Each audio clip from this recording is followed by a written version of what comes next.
Alright everybody, welcome back to the channel after the storm, and welcome to episode number 8 of the NHL 2004 Franchise Mode series. As you can see on the results on the right hand side of the screen, a 3-3 tie I should say, against the New York Islanders in the first game, and then a tough 3-1 loss against a very good Vancouver Canucks team. As you recall, Trevor Linden was a big part of their win in that one. A little light at the end of that game though. Mark Recchi got a nice slapshot goal past Dan Kluche. But with all that in mind, we are still not anywhere we need to be in terms of gameplay and consistently getting a win on the board.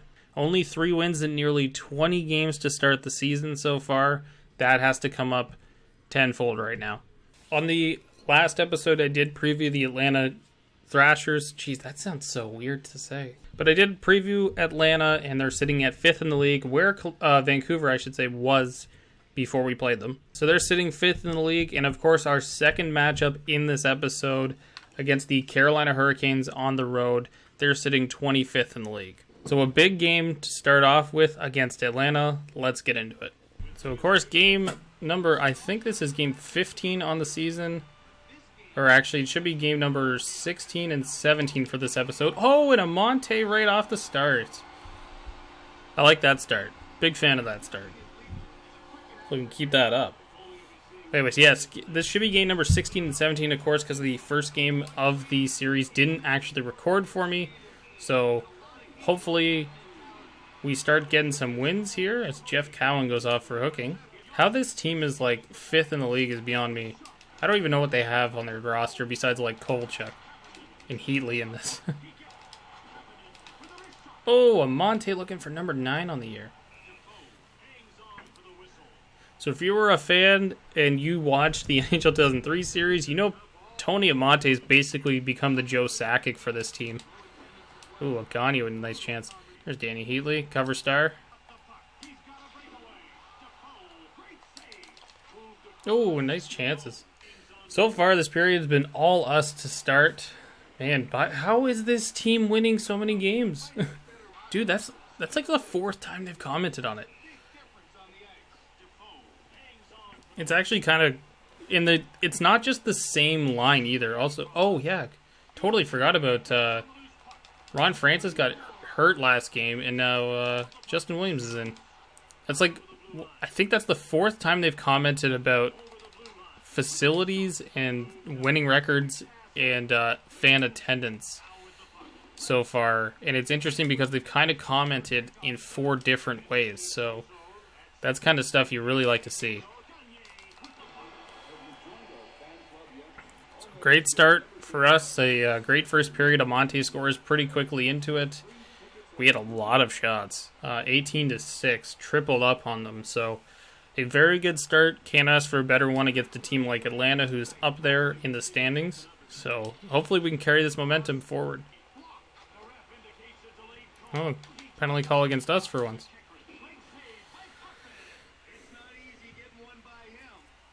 Brendan Moore going off for hooking. Love the sound of that glass hitting. It's probably better than what we have in like the current games in terms of a sound effect of puck going off of the glass.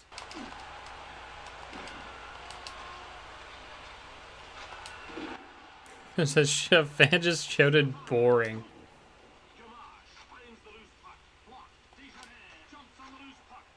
I'm just gonna hold that after that little sequence. It's the end of the second, still up 1-0. Out shooting Atlanta pretty well. You know, a lot of good momentum here for us. Big stop by Potvin there. Rabada in. Oh, look at. So one interesting thing on that, I'm going to try not to distract myself too much on the. Oh. Almost got Potvin his second goalie goal. Or I guess Hackett had the first one. I'm not sure which. Anyways, the game clearly, for the goaltenders at least, reacts based off your inputs on the controller. So when I go up to that puck on the screen with Rabada, I'm actually just hitting the shoot button over and over and over. And it actually reacts that way, even though it's not really a chance. Oh, is that going to work out? Oh. No icing, though.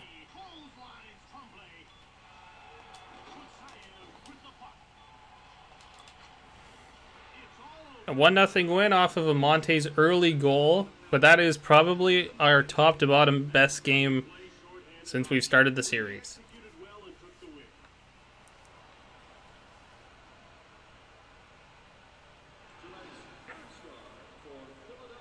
Amonte, I'm going to assume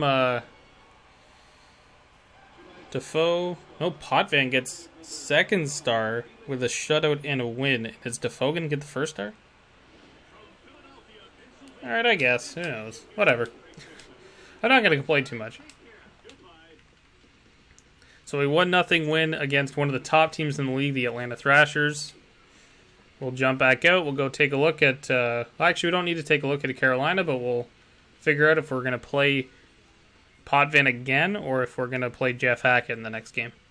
So looking at the Carolina game now, I jumped into the edit lines just to see if Potvin was fatigued. He's not, and you know what? He just played a phenomenal game. He had a great game in relief. He didn't have a great game against Vancouver, but he had a great game in relief against the Islanders. So he's probably been our best goalie. I would say he's been a lot better than Hackett as of late, so we're going to keep rolling with Potvin until he gets tired. And then at that point, I think it's most likely we're going to throw Hackett in for a couple games, but at this point, I'm pretty comfortable in saying that Felix Potvin's our starter. So let's go play the game against the Carolina Hurricanes and wrap up episode number 8 afterwards. So, of course, just looking at the draw as we took that, Nieuwendyk he took the draw right there. He is. Look at that. LeClair took over number 10 from Francis, which, of course, I don't know if that would actually happen or not, but... Dude, Amonte is on a roll right now.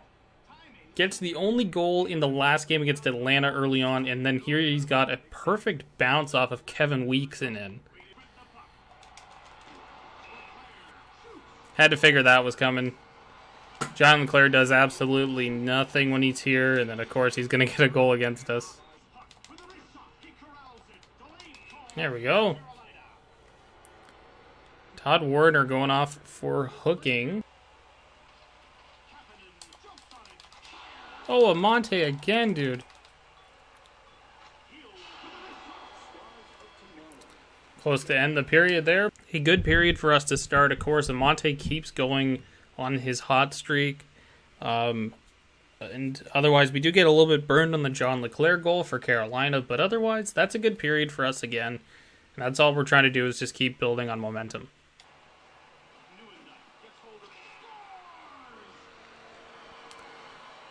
Ugh. That one stings.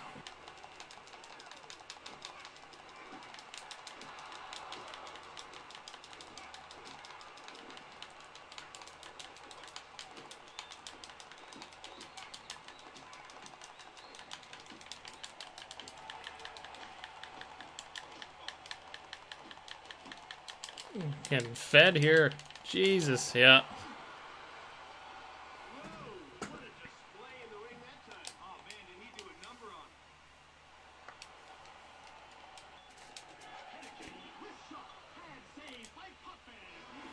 It's not a great second period for us. Lots of shots still. We're still generating lots of offensive momentum. But unfortunately, John LeClair has put up 2 goals against us. We need to get one, tie this one up, and force an overtime or just get forward in this game.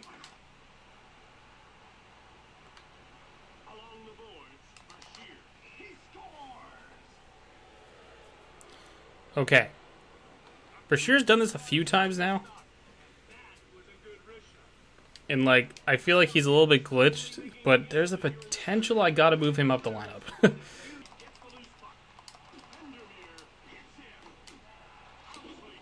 Oh, man. I just hate, you just get trapped. It's so annoying to feel like as soon as the puck got in front of the net, there's no chance it's not going to end up in the net. It's frustrating to say the least.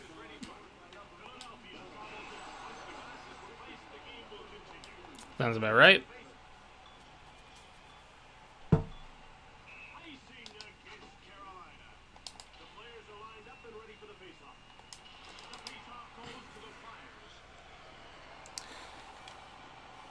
And that'll do it for the game here. I don't even know. Did we get a star? No. That's a tough one. That's just frustration.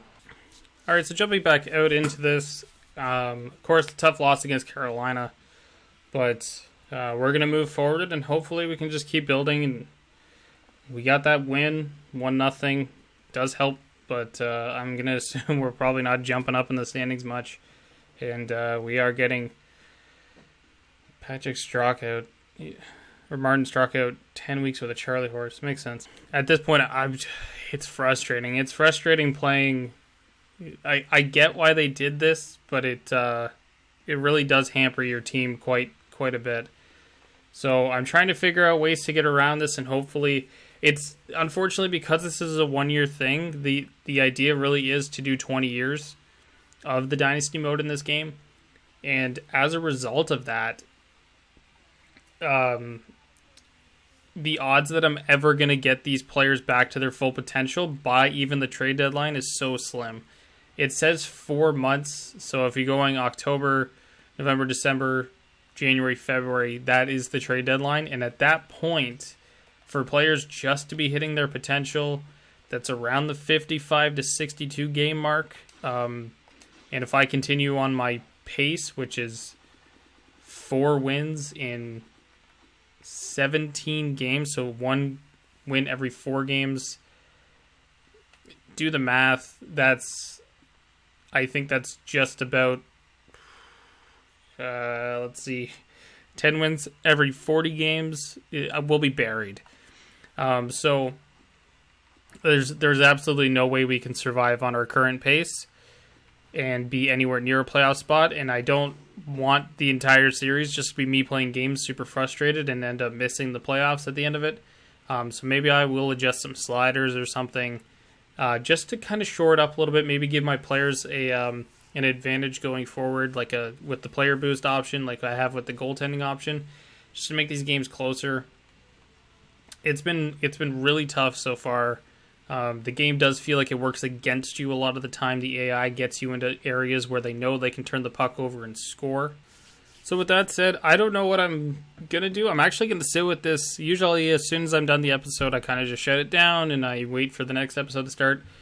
But at this point, I don't know. I might really, there's an option here. I might sit and do a complete tear down of this team and kind of rebuild it up. So there's a lot of players I might just move out, and this Flyers team by the next episode might look completely different. So I'll figure that out for the next episode. But as these are coming out, you guys are probably going to see maybe 1 or 2 of these a week.